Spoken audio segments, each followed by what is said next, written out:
Assalamualaikum warahmatullahi wabarakatuh. Perkenalkan, nama saya Rahma Ayuningrum dengan NIM 2311126 dari kelas PAI 5D. Di sini saya akan membuat video animasi pembelajaran untuk memenuhi tugas UTS mata kuliah pengembangan profesi guru. Jadi kali ini saya akan membahas materi mengenai kurban nih teman-teman. Kurban berasal dari kata koroba dalam bahasa Arab yang berarti dekat. Untuk secara istilah yaitu menyembelih hewan tertentu sebagai bentuk ibadah untuk mendekatkan diri kepada Allah Subhanahu wa taala. Kurban dilaksanakan pada tanggal 10 sampai 13 Zulhijjah, yakni bertepatan dengan Idul Adha dan Hari Tasyrik. Selanjutnya, asal-usul kurban. Kurban sudah dikenal sejak masa Nabi Adam alaihi salam. Dua anak Nabi Adam, yaitu Habil dan Qabil, mempersembahkan kurban kepada Allah. Kurban Habil diterima karena tulus dan ikhlas. Sementara kurban Qabil ditolak karena tidak ikhlas. Tradisi kurban kemudian diperbarui oleh Nabi Ibrahim alaihi salam, di mana Allah memerintahkannya menyembelih putranya Ismail alaihi salam sebagai ujian keimanan. Karena ketaatan dan keikhlasan mereka, Allah mengganti Ismail dengan seekor domba sesuai dengan Quran Surah As-Saffat ayat 102 sampai 107. Sejak masa Nabi Muhammad SAW, kurban dijadikan ibadah sunnah muakkadah, dilaksanakan oleh umat Islam setiap Idul Adha sebagai bentuk syiar Islam. Rasulullah SAW bersabda, tidak ada amal yang lebih dicintai Allah pada hari raya kurban selain menyembelih hewan kurban. Hadis riwayat Tirmizi. Lalu setelah kita mengetahui asal-usul kurban, kita beralih ke dasar hukum kurban. Sesuai dengan Al-Quran, surah Al-Kautsar ayat 2, yang artinya, maka dirikanlah sholat karena Tuhanmu dan berkurbanlah. Adapun hadis Nabi Shallallahu Alaihi Wasallam yang dimana barang siapa memiliki kemampuan namun tidak berkurban, maka janganlah ia mendekati tempat sholat kami. Hadis riwayat Ahmad dan Ibnu Majah. Maka karena itu hukum kurban yaitu sunnah muakkadah bagi yang mampu dan sebagian ulama menyebutnya wajib bagi yang berkecukupan. Lanjut, saya akan membacakan lafaz doa saat menyembelih hewan kurban. Bismillahi wallahu akbar.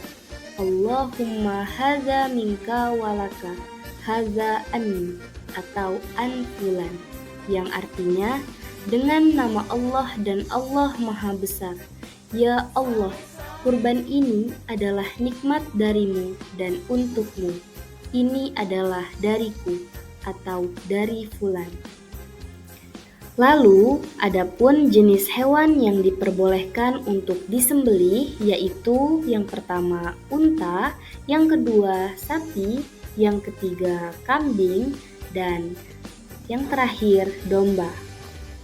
Untuk syarat hewan yang diperbolehkan untuk disembelih yaitu cukup umur dan sehat serta tidak cacat, yang dimana unta kurang lebih berumur 5 tahun, sapi kurang lebih berumur 2 tahun, dan kambing atau domba kurang lebih berumur 1 tahun.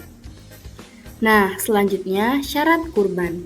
Dalam berkurban ada beberapa syarat yang harus terpenuhi, yaitu pertama muslim, maksudnya ialah orang yang beragama Islam. Yang kedua yaitu berakal dan baligh. Berakal itu maksudnya orang yang tidak gila dan mempunyai akal yang sehat. Baligh ialah orang yang sudah dewasa. Yang ketiga yaitu mampu. Maksudnya, kita tidak boleh memaksa apabila kita belum mampu dalam berkurban. Yang keempat, yaitu hewan milik sendiri. Maksudnya, ialah hewan yang sudah kita beli dan bukan milik orang lain lagi.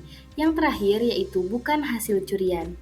Nah, maksudnya ialah kita berkurban itu tidak boleh dari hasil mencuri.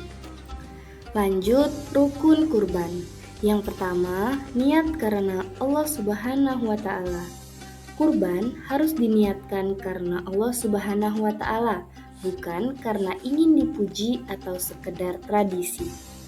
Niat dilakukan pada saat menyembelih hewan kurban, baik oleh orang yang berkurban sendiri maupun diwakilkan kepada penyembelih. Yang kedua, yaitu hewan yang memenuhi syarat. Hewan kurban hanya boleh dari jenis unta, sapi atau kerbau, dan kambing atau domba. Yang ketiga, yaitu orang yang berkurban atau mudhohi. Orang yang berkurban ini harus beragama Islam, balik, berakal, dan mampu secara ekonomi. Kurban hukumnya sunnah muakkadah atau sangat dianjurkan bagi yang mampu, tetapi wajib menurut sebagian ulama, seperti Imam Abu Hanifah, bagi yang memiliki kelapangan rezeki. Yang keempat, yaitu penyembelihan secara syar'i. Hewan harus disembelih dengan cara syar'i, yaitu seperti yang pertama, memutus urat leher atau hulkum dan urat napas atau mar'i. Yang kedua, dilakukan oleh seorang muslim yang balik dan berakal. Dan yang terakhir yaitu membaca basmalah saat menyembelih. Yang kelima yaitu waktu penyembelihan yang tepat.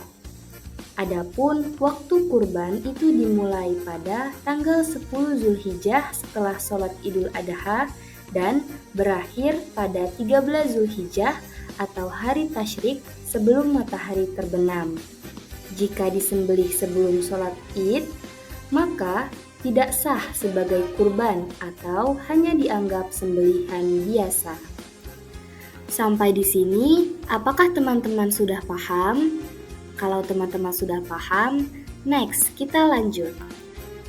Tata cara pelaksanaan kurban dibagi menjadi beberapa, yaitu yang pertama membaca basmalah dan takbir. Yang kedua, menghadapkan hewan ke arah kiblat. Yang ketiga, menyembelih dengan alat yang tajam. Dan yang terakhir yaitu daging dibagikan kepada fakir miskin, kerabat, dan tetangga. Next, pembagian daging kurban. Setelah hewan kurban disembelih, dagingnya itu harus dibagikan sesuai dengan tuntutan syariat Islam. Pembagian ini bertujuan untuk menumbuhkan rasa syukur, solidaritas, dan kepedulian sosial antar sesama umat muslim. Daging kurban itu dibagi menjadi 3 bagian utama, yaitu yang pertama, sepertiga untuk orang yang berkurban atau sohibul kurban. Nah, ini itu boleh diambil sebagian untuk dimakan sendiri bersama keluarga. Nah, ini juga termasuk bentuk rasa syukur kepada Allah atas nikmat rezeki yang diberikan. Yang kedua, yaitu sepertiga untuk diberikan kepada kerabat dan tetangga. Jadi, baik yang kaya maupun yang miskin, itu sebagai bentuk silaturahmi dan kebersamaan. Yang ketiga, yaitu sepertiga untuk fakir miskin. Bagian ini wajib dibagikan kepada mereka yang membutuhkan, agar merasakan kebahagiaan di Hari Raya Idul Adha. Adapun hikmah dan nilai kurban, yaitu pertama, melatih ketaatan dan keikhlasan kepada Allah Subhanahu wa Ta'ala. Yang kedua, yaitu menumbuhkan kepedulian sosial. Yang ketiga, yaitu mengajarkan pengorbanan dan ketulusan hati.